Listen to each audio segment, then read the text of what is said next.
সম্মানিত শিক্ষকবৃন্দ, আজকের তৃতীয় দিনের প্রথম সেশনে আপনাদের সবাইকে জানাই স্বাগতম। আশা করছি আপনারা ভালো আছেন, সুস্থ আছেন। আজকের যে ডেইলি অ্যাক্টিভিটিস রয়েছে তার মধ্যে প্রথমে রয়েছে ইমেজ ডাউনলোড, অর্থাৎ আমরা সার্চ ইঞ্জিন থেকে বিভিন্ন ধরনের ইমেজ বা ছবি ডাউনলোড করব।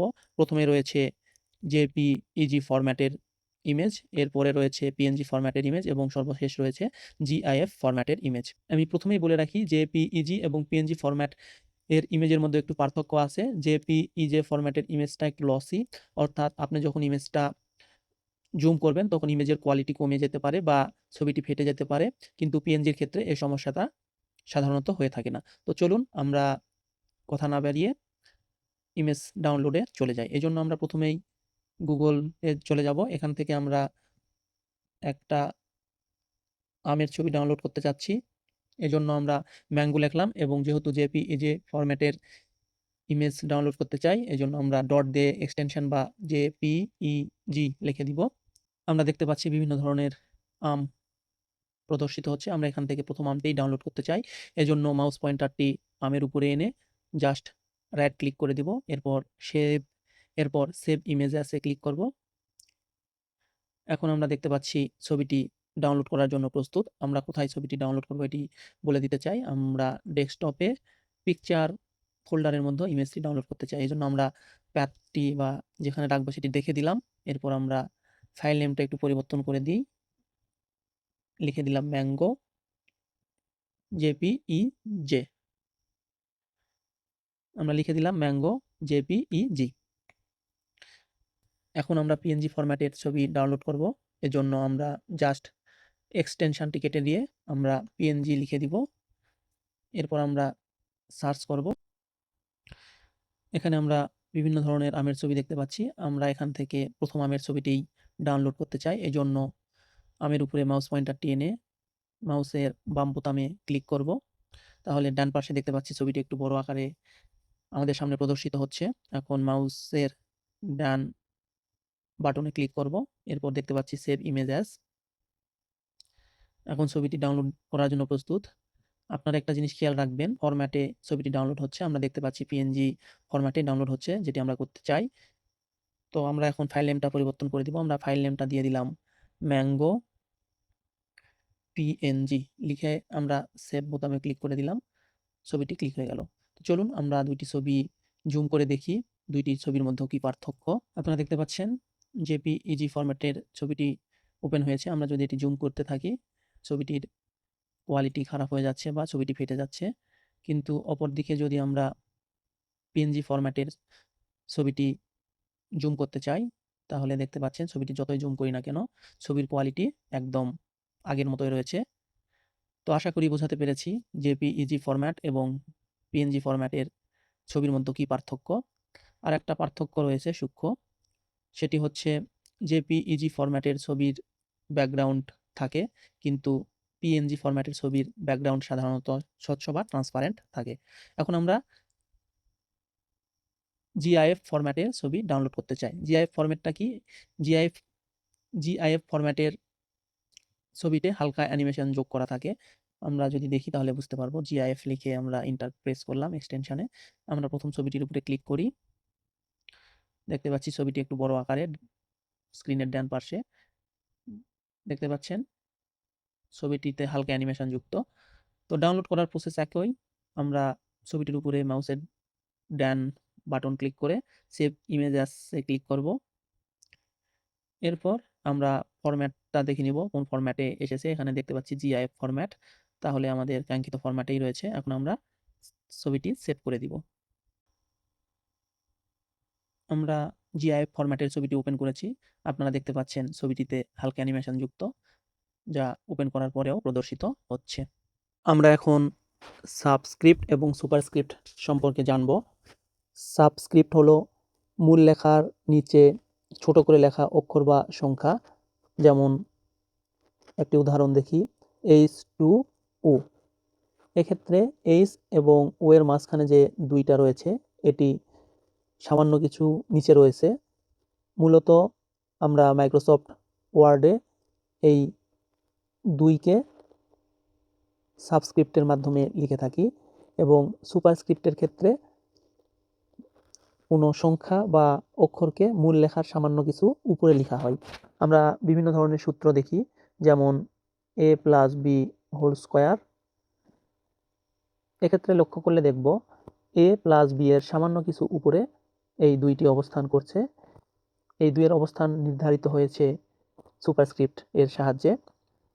চলুন দেরি না করে আমরা দেখে নিই কিভাবে সাবস্ক্রিপ্ট এবং সুপারস্ক্রিপ্ট লিখতে হয়। আমরা প্রথমেই পানির সংকেত লিখব H2O। আমাদের যেহেতু 2কে সামান্য কিছু নিচে লিখতে হবে, এই জন্য 2কে সিলেক্ট করে নিব। এরপর হোম ট্যাবের অন্তর্গত ফ্রন্ট সেকশন থেকে সাবস্ক্রিপ্টে ক্লিক করে দিব। তাহলে দেখতে পাচ্ছেন এই 2 H এবং O এর সামান্য কিছু নিচে চলে এসেছে। এরপর সুপারস্ক্রিপ্টের ব্যবহার দেখি। আমরা লিখব a plus B whole square.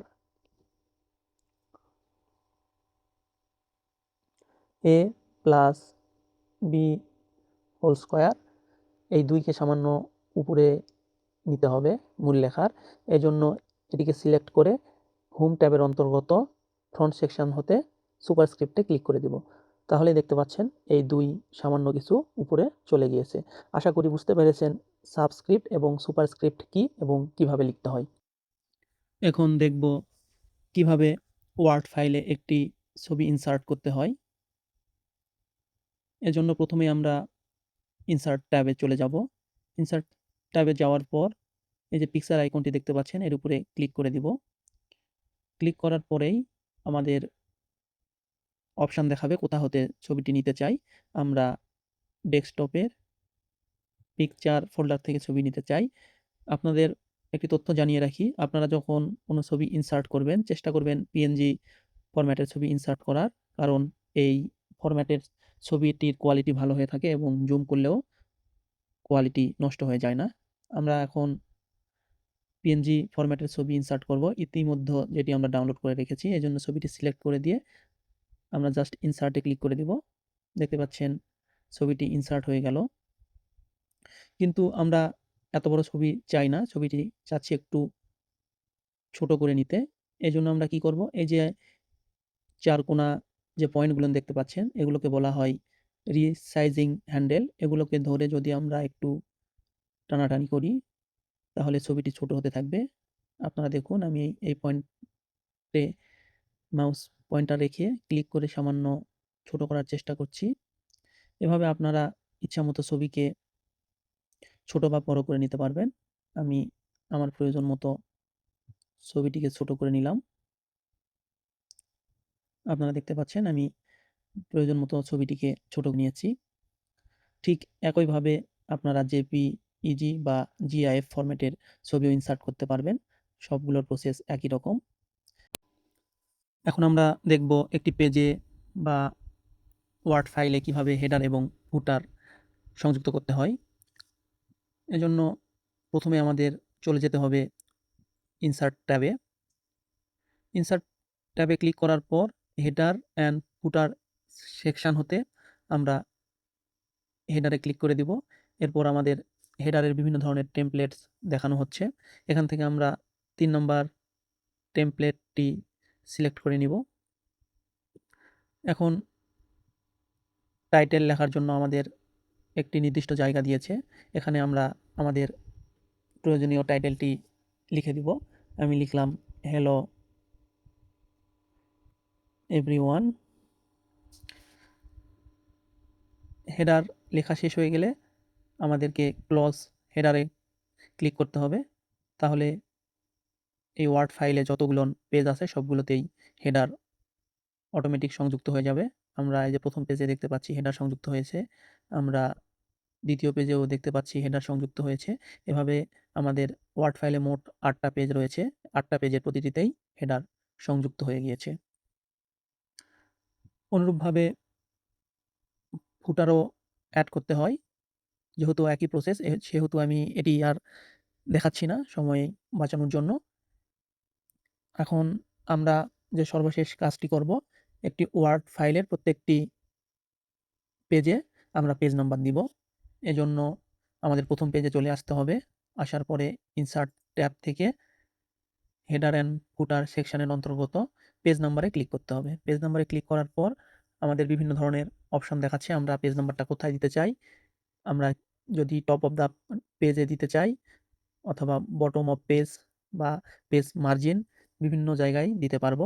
আমরা এক্ষেত্রে বটম অফ পেজ সিলেক্ট করলাম। এরপর বটম অফ পেজের অন্তর্গত বিভিন্ন ধরনের টেমপ্লেটস দেখাচ্ছে। আমরা আবারও 3 নাম্বারটি সিলেক্ট করে নিলাম। নেওয়ার পরে এই যে দেখতে পাচ্ছেন প্রথম পেজে 1 নাম্বার ইনসার্ট হয়ে গেছে বা পেজ নাম্বার 1 ইনসার্ট হয়ে গিয়েছে। এখন আমরা মাউস পয়েন্টারটি পেজের বা ফুটারের একটু সামান্য উপরে নিয়ে এসে ডাবল ক্লিক করব। তাহলেই এই যে পেজ নাম্বারটি দেখতে পাচ্ছি। এভাবে প্রথম পেজে পেজ নাম্বার 1 দেখতে পাচ্ছি, দ্বিতীয় পেজে পেজ নাম্বার 2, তৃতীয় পেজে পেজ নাম্বার 3 এবং চতুর্থ পেজে পেজ নাম্বার 4। এভাবে আমাদের টোটাল 9 টি পেজ রয়েছে। প্রত্যেকটি পেজেই ক্রমাগতভাবে পেজ নাম্বার ইনসার্ট হয়ে গিয়েছে। আশা করি আপনারা বুঝতে পারলেন হেডার এবং ফুটার কি এবং কিভাবে সংযুক্ত করতে হয় এবং একটি ওয়ার্ড ফাইলের প্রত্যেকটি পেজে কিভাবে পেজ নাম্বার সংযুক্ত করতে হয়। আজকের মতো এই পর্যন্তই। দেখা হবে আগামী ভিডিওতে। ততক্ষণ পর্যন্ত আপনারা ভালো থাকুন, সুস্থ থাকুন। আর চ্যানেলটি ভালো লাগলে অবশ্যই সাবস্ক্রাইব করবেন। ধন্যবাদ সবাইকে।